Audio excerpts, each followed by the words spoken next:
بعد سلام بچه ها خوبین؟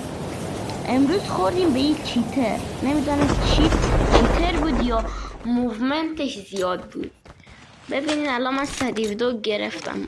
آخرشم اگه پرک خشاب رو 117 می بود قطعا میزدمش، ولی ببینید چه جوری سری بود صورتش. وایسا آرمورمون وایسا بریم اینجا آرمورمون رو بزنیم.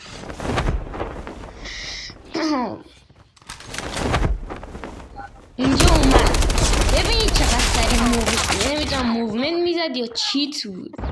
آخرش دیدین اگه خشابم تموم نمیشد میزدمش، ولی خشاب تو ریلود رفته، خشابم رفت تو ریلود و منو زد.